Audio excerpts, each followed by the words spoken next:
Thank you. Can you guys hear me without the microphone? Yes. Let's make it happen. Today, I will tell you a little bit about myself. And for about 5 minutes, and for the remainder of that, I will learn about you. Start with a short story. I will never forget that long orange extension cord that coiled up like a snake in our living room for an entire year. Month after month, I watched it crawl out the window, drop to the ground outside, and slither across the grass as it stretched into our next door neighbor's house. I was 10 years old at the time, and we had just recently moved to another part of the city. My mother, her new boyfriend, and I, along with 5 other siblings, had to adjust to life on Cotton Road. Before then, my siblings and I lived in our grandmother's house at 916 F Street, Dixie Edition. My grandmother was my favorite cook. And even though she never learned how to read, she was smart enough to memorize each recipe she was ever taught. She was also smart enough to hold a position as head chef at ULR for over 30 years. Moving from Dixie to Cotton Road was like comparing the Taj Mahal to a roach-infested motel. I was the second born. My older brother is a year and 3 months older than me, which meant we figured out things around the same time. I believe it was at our new address on Cotton Road when we first came to the conclusion that we were poor. And our next door neighbor was a sweet elderly woman who had hands that reminded me of freshly cracked pecans. Her name was Miss Polly. Miss Polly's backyard was filled with chickens, and there was a rooster who pranced around like he was in charge of everything. A goat and a mule also roamed freely inside her fence. One day I was sitting outside sharpening my artistic skills when Miss Polly stepped out onto a cement porch and told me to come here. I was wearing my favorite t-shirt. It was green with the Incredible Hulk plastered across the front. And I had on the same jeans my older brother had worn the day before. When I sprinted to see what Miss Polly wanted, she asked, "Baby, what do you want in life more than anything else?" I paused. I said, "I don't know." She then asked, "Do y'all have lights, water, and gas on over there?" I said, "No, ma'am, not really." And she said, "What does not really mean?" I said, "Our gas is on, but we don't have water or lights." "Baby, I want you to go over there and get your mother." She said, "Get your mama." "And I want you to come back over here with her." I went to get my mother, and I knew I was going to be in trouble. I knew it for telling our family business. But when my mother walked next door, Miss Polly smiled. Then she handed my mother a long orange extension cord. And she handed me a large white bucket to fill up with water. I don't recall my mother ever paying Miss Polly for electricity. The long orange extension cord gave life to the refrigerator, the space heater in the winter, the window fan in the summer, and the only television we had in our house. But most of all, it gave us something we truly needed: a better sense of reality. And my mother's boyfriend, he had a very distinct way of punishing us with a block of wood about this thick. One day he decided to punish me for not responding fast enough, and I extended my left hand, and the block of wood came smashing down into my palm. My head hung down, and the pain permeated every inch of my hand. He then said, "Now give me your right hand." You know, he did this so he wouldn't leave no bruises. At that point, I placed both hands behind my back.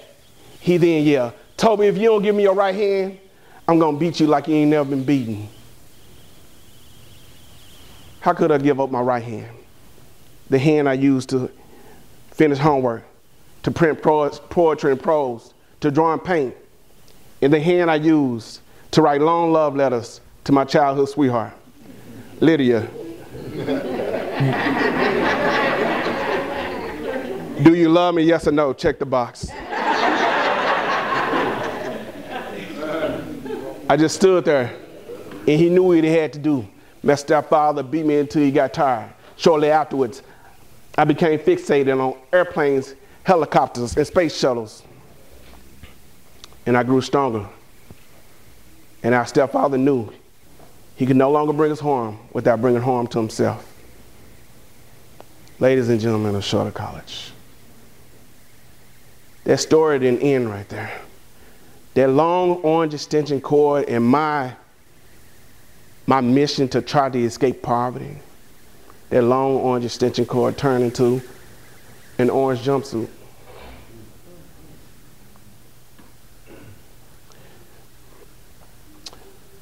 Before my 20th birthday, I found myself going to prison for the first time. One of my friends dropped his drugs on the floor. They didn't want anybody but me. They charged me for it. I got out, had a new plan. So I'm done with that. So instead of selling crack, I started selling marijuana.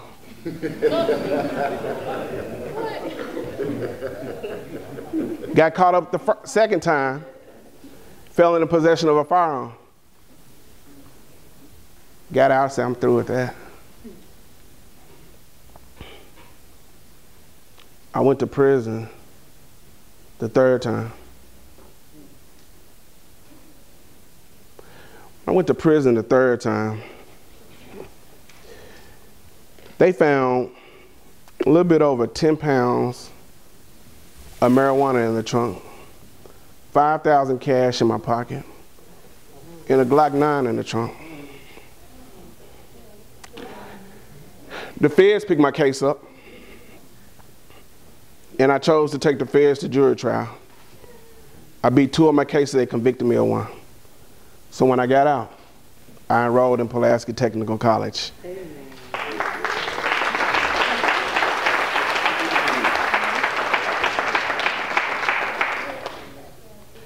And I said, education was so strong in me. I said, man, if I would have known this, me growing up from Dixie to McAllen, lived in Silver City Courts for a year or 2, moved to Windermere, started controlling, so much of that parts of Pike.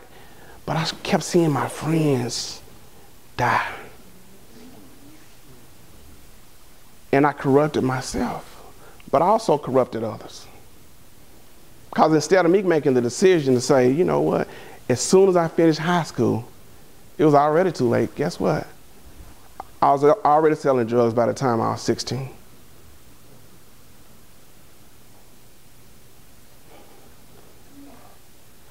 So when I look at the news today, I ask myself, am I doing enough?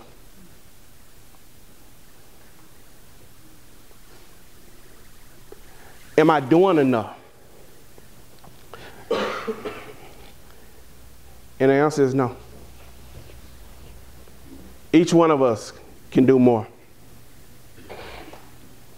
Going to Pulaski Tech, my advisor told me, Toby, if you keep these grades up, you can get all type of scholarship money. I didn't know nothing about scholarships. Fresh out of prison, I'm not accustomed to it, I'm a non-traditional student. But what I did know about was being disciplined. So guess what I had to do? I had to study more than other people. When they chose to party, I chose to study. When we had study groups and everybody cut out, I stayed and studied by myself. Because I knew, for whatever reason, God set me free. Because there aren't too many people that would actually take the feds to jury trial. And I had a government witness against me that I never saw before in my life. I took him to jury trial.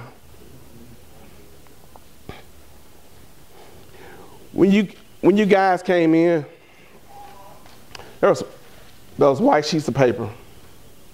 Those are important. Also, what you thought was red raffle tickets, those aren't raffle tickets. But it's part of my presentation. So when Yolanda called me yesterday, I thought about it. This is what I do. At Pulaski Tech, at one point I started speaking across the country on the importance of education and how to transform your life. But I was the least likely candidate, really. But I was also the most likely candidate for that position. Because how can someone teach you about what not to do if they haven't been through it? So, if I use all the energy in the streets, I say I'm going to use just as much energy when I enroll in college. Twice as much, 3 times as much, whatever it takes. Graduated from Pulaski Tech with a 3.91.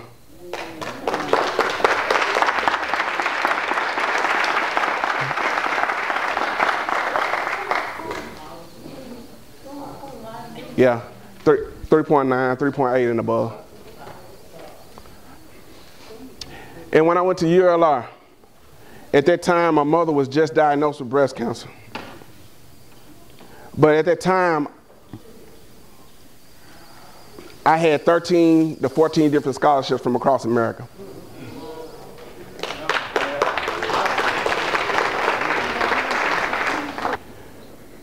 Remember what I told you about my federal case that I paid my dues for?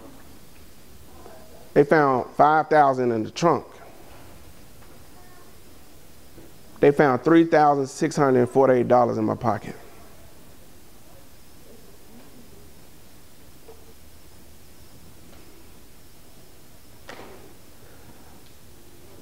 My first major scholarship was a Shelby Breedlove scholarship. It was $8,000. Crime can no way in the world compare to education. The value.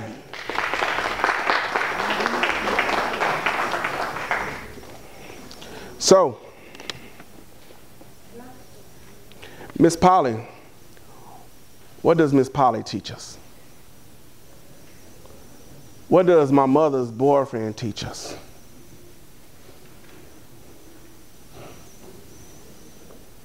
My mother's boyfriend. What did he teach us? Anyone that has been through abuse, physical abuse or any type of abuse, raise your hand. What did he teach us? Consistency, to be on time, so to speak, on reaction. You know how you want to dodge a whooping, so you got to pay extra attention or whatever. And you know, that experience on not speaking fast enough, next time you are just going, yeah. You know, even if you didn't get the question, you know, but you know, they don't know you heard them, you know, so that's what that is. My fear? Taught you to overcome. Overcome? Taught you to pay attention. Pay attention? My stepfather, well, really not my stepfather, they never got married, but he taught me one thing: forgiveness. That's the only thing he taught me. I had to learn how to forgive because there was 2 incidents that were very major in my life. One when I was still deep in the dope game, and one when I was all the way out of the dope game. Not even three months after I enrolled in Pulaski Tech, I was driving down the street. I found myself at the red light. And I saw a police officer. I knew his face. He knew mine. I said, man, this man is going to pull me over. I made a right turn, and the blue lights came on behind me. When the officer approached the window, he said, Toby, how are you doing? I said, I'm all right. I'm frustrated. I'm frustrated. But I handed him my driver's license and my Pulaski Tech ID at the same time. The officer smiled and said, Toby, it's good you have changed your life around. and I apologize for stopping you. When I drove off, I understood two important facts. One, for so many years, I had been my own worst enemy. And two, I could not get arrested for reading books.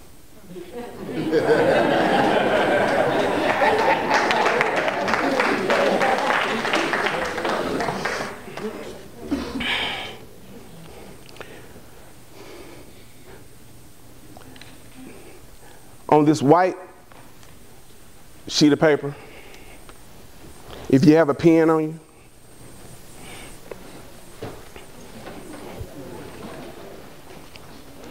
state your name. It should say, my name is.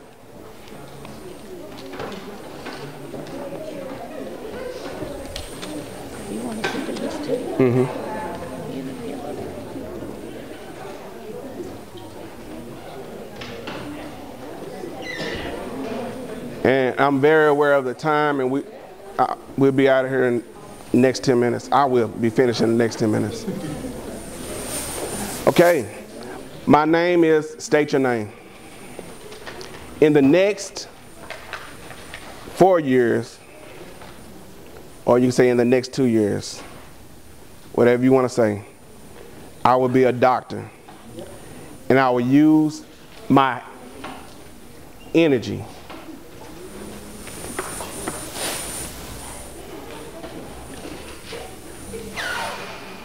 finish that sentence. To do what? You said in the next 2 years, what? 4. You can do 2, you can do 4. It's your sentence, whatever comes out of your mind. Because this is what I want you to think about while you write this.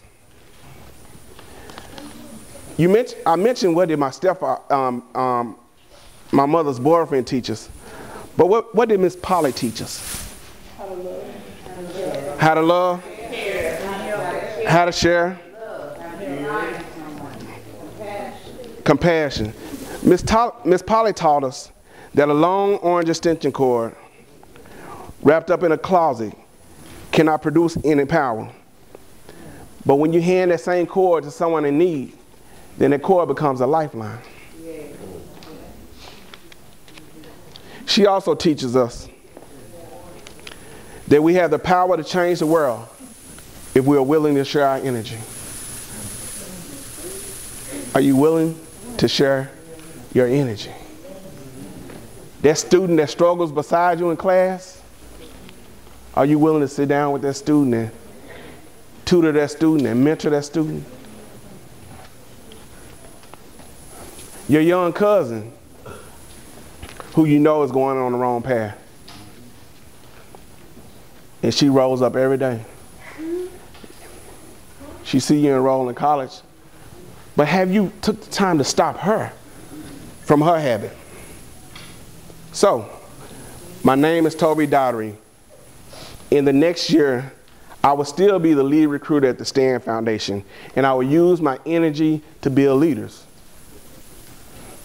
So, now you create yours.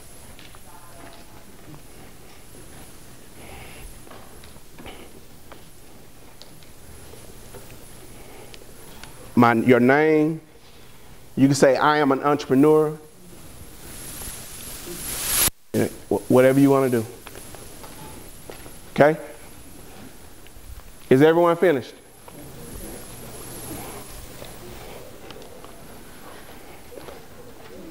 For the ones who want to share, I want you guys to come up here.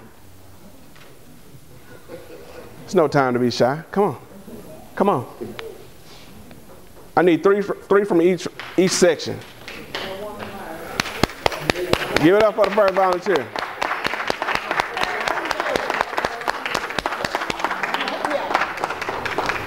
Now what I need you to do, I need you to come to the front, hold the cord at the end.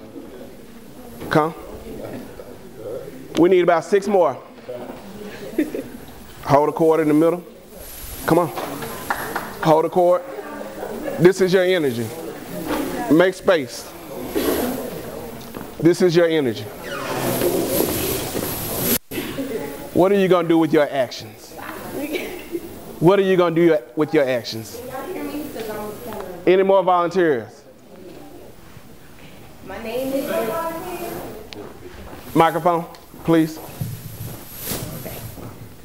My name is Brianna, and in the next 4 years, I will be a nurse, and I will use my energy to save lives. My name is Moesha. In the next 2 years, I will be a probation officer, and I will use my energy 3 times as harder to make sure everybody knows the information I know. Amen. My name is Sherry White, and in the next 2 years, I plan to be a tutor or a counselor for young children to help those that are in need. And I will use all my energy and everything that I know, that starting them from the root and building them on up. My name is Anthony McKinney, and in the next 3 years, I'm going to be an entrepreneur, and I'm going to have multiple businesses, and with my college students right alongside me. My name is Kennedy. In the next 2 years, I will be a teacher, and I will use my energy to fulfill my goals as a phenomenal Black woman. My name is Justin Jones, and I will be, in the next 4 years, I will be a major landowner that gives back to the poor, and I will spend most of my energy giving them job opportunities. I'm going to talk for the next 2 years. I'm going to use my energy in a nonprofit that's trying to save the young Black adolescents. A round of applause. You guys can sit back down. You can sit down. Thank you guys. 11:43, and I promise to get you guys out of here with your red make-believe raffle tickets. There's always something. No human is without blemishes. I stand before you and freely give you any of my flaws, no problem. But I'm a changed man. But what about your flaws? What habit or weakness do you have to eliminate, whether it's procrastination, I don't study a lot? What do you have to eliminate to become a better student? What do you have to eliminate to be successful? Think about that. And close your eyes for 10 seconds and tell me, and just to yourself, 10 seconds. What do you have to eliminate to become a better you?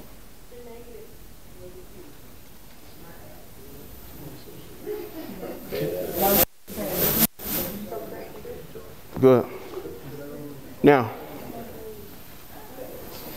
all those excellent answers.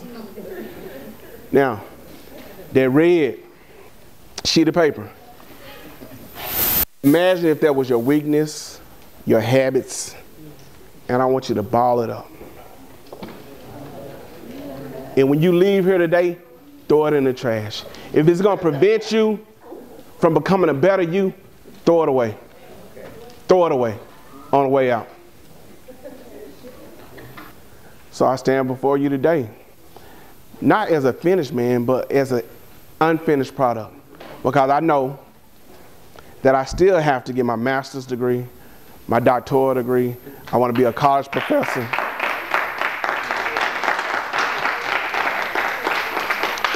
Want to be a college professor, speak at a local college. That's my passion. So whatever you have to eliminate out of your life, eliminate that. I don't care if it's your best friend. If your best friend wants to roll up with you after you leave here and you say, girl, I'd rather study, eliminate her.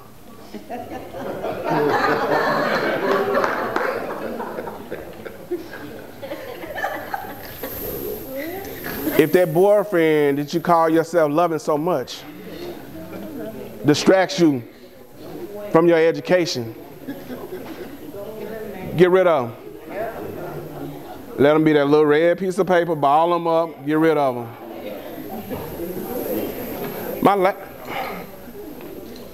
I kind of hate to say this sometimes.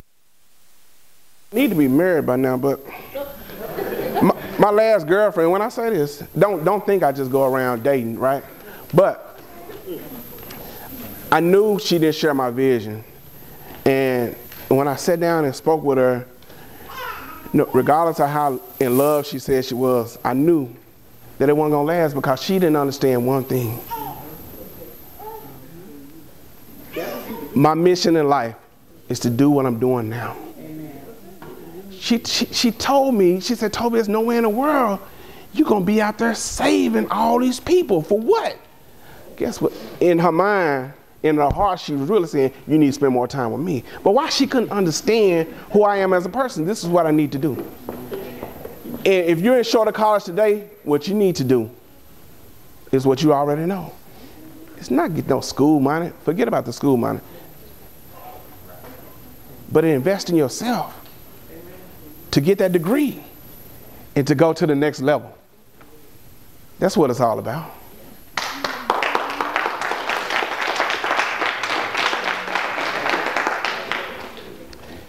So to wrap it up with Miss Polly. Miss Polly, wonderful lady, teaches us that a long orange extension cord wrapped up in a closet cannot produce any power. But when we hand that same cord to someone in need, that cord becomes a lifeline. She also teaches us that we have the power to help change the world in our communities if we are willing to share our energy. When Senator Steele first brought me to the Stand Foundation, and me being the lead program recruiter and outreach coordinator, he knew about my past. But it was exactly that, my past. My past. So being the lead recruiter and outreach coordinator at the Stand Foundation, we have successfully graduated over 600 leaders from our program.